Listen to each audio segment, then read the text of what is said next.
Hello mga kaibigan, good morning! Ayan, super aga pa mga kaibigan, nandito na tayo sa bayan ng La Paz kasi nag-ano kami mga kaibigan, nag-travel kami doon Junjun para po makabili na naman tayo ng ulam na kal na manok mga kaibigan para po sa ating lampas po sa ating umahan na yung binili ko, yung in-update ko sa inyo sa vlog ko mga kaibigan. Nagbili po tayo ng pang-ulam at saka lamas, bread mga kaibigan kasi mag-start na naman tayo magpa-work sa ating umahan mga kaibigan. Kaya nandito kami ngayon, and then si Uncle Tani nandito na din siya, hinatid na namin siya mga kaibigan.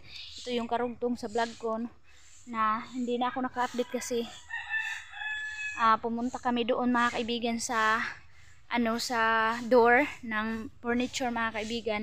Nagtanong-tanong ako doon ng magkano ba yung door sa natin sa bahay. Alam nyo mga kaibigan, akala ko talaga tag 5k lang yung door mga kaibigan.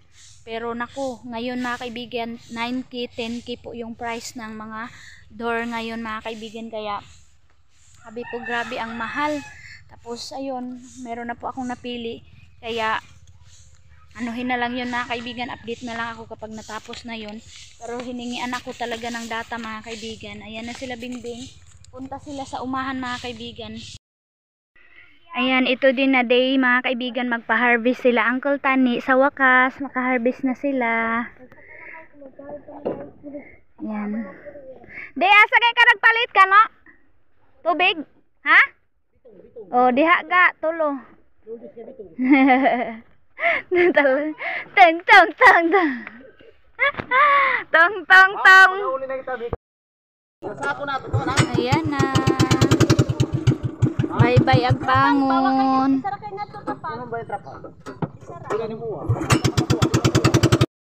Dito na sila mga kaibigan mag-stay. Ayan si Aileen oh. Tudar.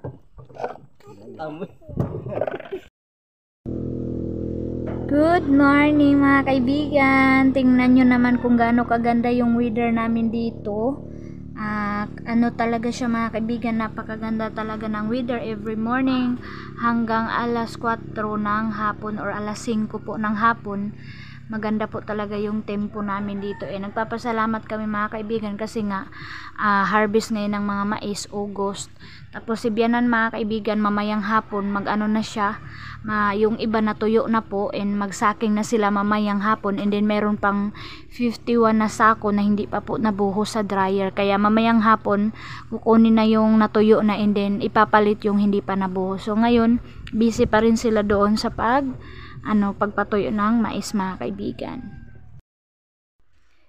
And then ngayon sana mga kaibigan na day, time namin magpalampas sa umahan natin yung nabili ko mga kaibigan na in-update ko sa inyo. Ngayon sana Monday, nakabili na nga ako ng mga lamas, yung bread at saka kal mga kaibigan na chicken na uulamin mga kaibigan, pero wala talagang tao kasi sobrang busy.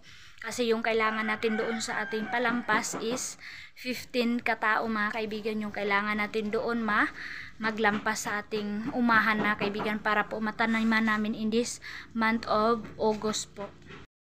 Yung bread ko, nag-alala ako mga kaibigan baka po mapanis kasi pa to, binili ko siya mga kaibigan Sunday and then Monday na ngayon. Tapos ayan po tita, yung binigay mo sa amin na ham, yung spam, niluto ko po at saka nagluto ako, inano ko yung bread kanina mga kaibigan, inano ko sa kalawa, paso na ko ang pan para nilagyan ko nitong spam. Ang sarap po, galing lang, wala kaming cheese, wala kaming star margarine or ano man. Ayan yung oil ko na nagamit ko kanina pagpirito nito, nilagay ko muna dito sa ref. And brown out kami 2 days na wala pa ring ilaw. Gagamitin natin mga kaibigan para pang natin. Ayan, ang dami kong mga kaibigan lamas oh. Thank you so much kay Auntie Nining na nagbili na ako mga kaibigan, pero nakita ni Auntie Nining na maliit lang yung nabili ko na lamas. Tabo kasi nung Sunday mga kaibigan, kaya binigyan niya ako ng lamas niya, kaya marami yung lamas ko. Yan po oh. Ayan yung gagamitan ko bukas. Siguro kami magsabaw at saka apritada. So ngayon mga kaibigan, mag-alis kami ni Dodong Jun. next kami, punta po kami doon sa bayan, sa Kilubidan mga kaibigan, para maghanap po kami ng isda.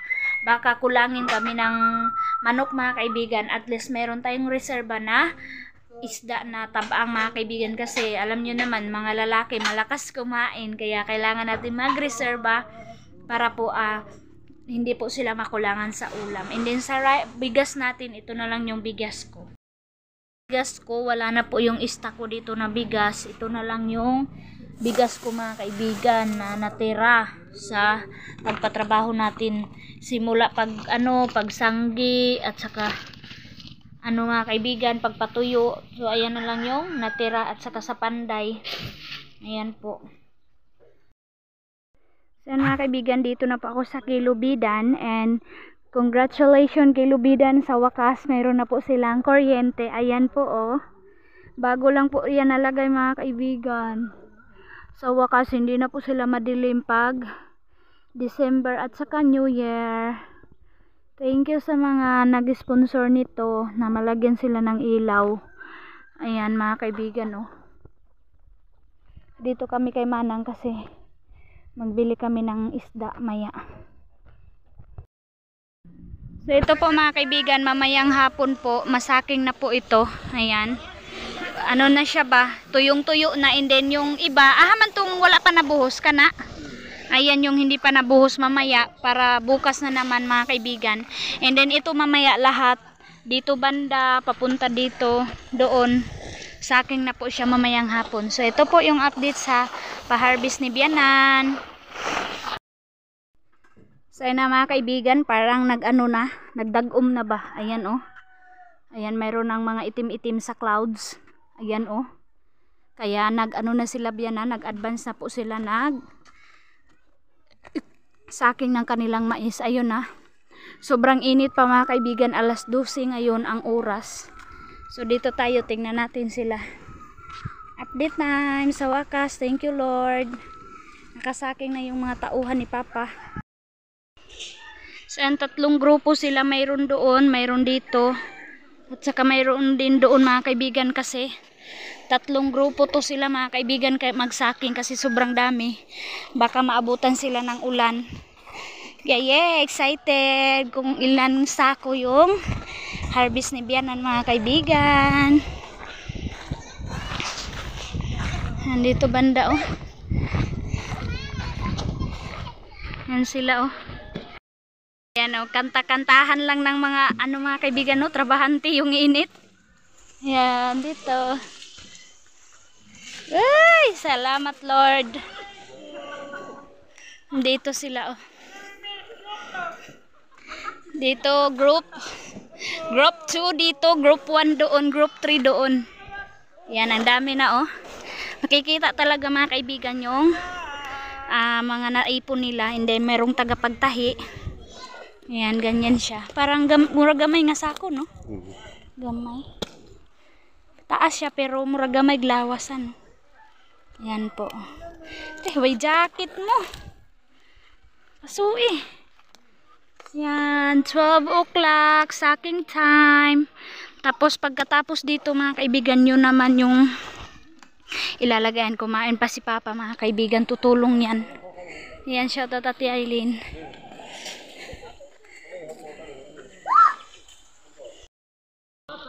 Ayan, natutulong na naman si Dudong Junjun ninyo mga kaibigan. Pangalawang tulong na to ni Dudong Junjun sa kanila mama. Magtahi na siya kasi ayan ang dami na pong nakatirik. Tapos walang nagtahi mga kaibigan kasi kulang yung mananahi. Ang bilis nila mga kaibigan, ang bilis nila magsaking. So mayroon na tayong 4, 5, 6, 7 8, 9, 10, 11, 12, 13, 14, 15, 16, 17, 18, 22,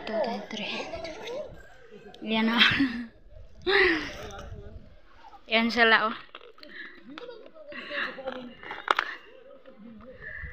Proud ako sa mga trabahante sa ganitong mga sitwasyon, kahit gaano kainit mga kaibigan. Gagawin talaga nila, and thank you so much mga boys sa pagpatuyo ng mais ni Bianan, ni Gardo Versusa at ni Aramina. Yan po sila dito. So ito na yung update mga kaibigan, and then siguro bukas siguro na si Ninong dito mga kaibigan. Yung kapitan po yung buyer ng mais nila Papa. Yung ninong namin mga kaibigan, siya po yung bibili. Yan.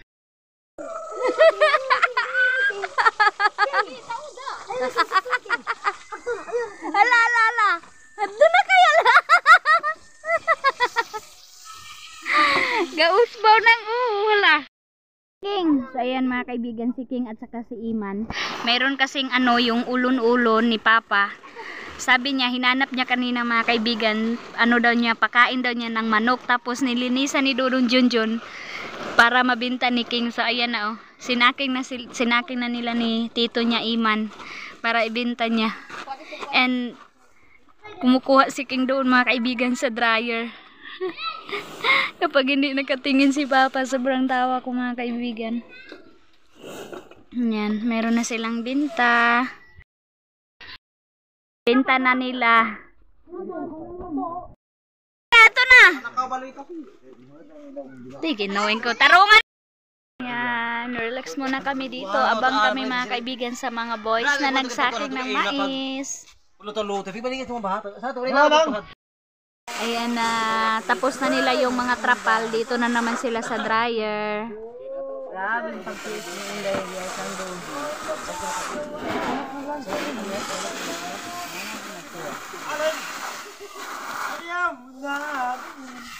Mali na nga ni. So yan na, tulong-tulong na pati mga bata mga kaibigan. Ini-enjoy na lang nila yung pagtulong. Ayan. Tapos ayan nagdag-um na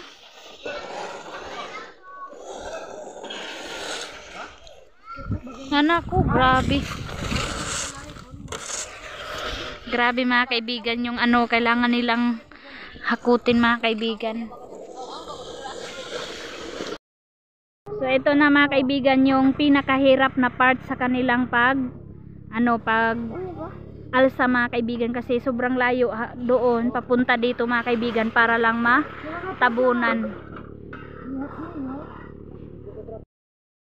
Ayan na po si Papa Si Mama yung inutosan mga kaibigan ni Papa, pero si Papa na lang kasi sobrang init kasi mga kaibigan. Ayan. So inaano ni Papa talaga mga kaibigan ba yung bang ginatilok jud ni Papa yung mga mais na kunti-kunti mga kaibigan, winawalis niya. So ayan. Ganyan po si Papa mga kaibigan. Ayan po.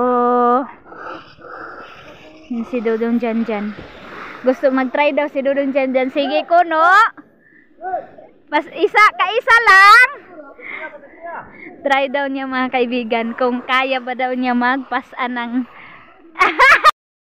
So yan mga kaibigan, kasi si Janjan simula pagkabata niya hindi talaga yan siya stress, kaya maganda yung katawan. Tapos sabi niya mag-try daw siya mag-alsa. Sige ko no Jan. Taruga kay. Taruga.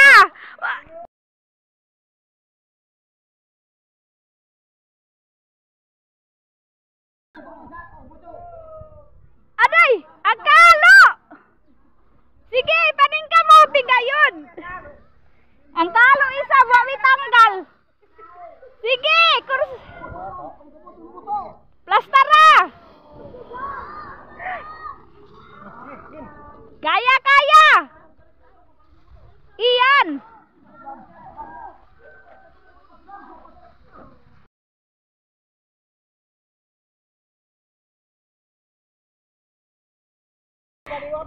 Gani, ang kalo ba isab?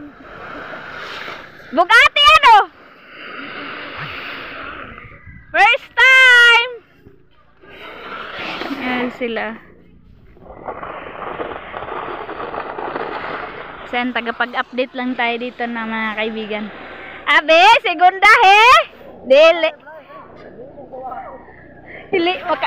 Makalipong bagaw iyan.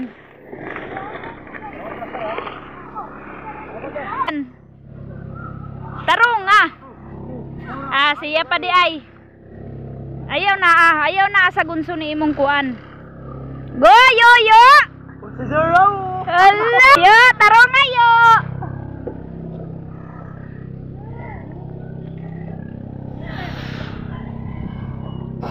So dito na sila. Tapos na nila dito banda. Yan ang mga kids. So hi mga kids.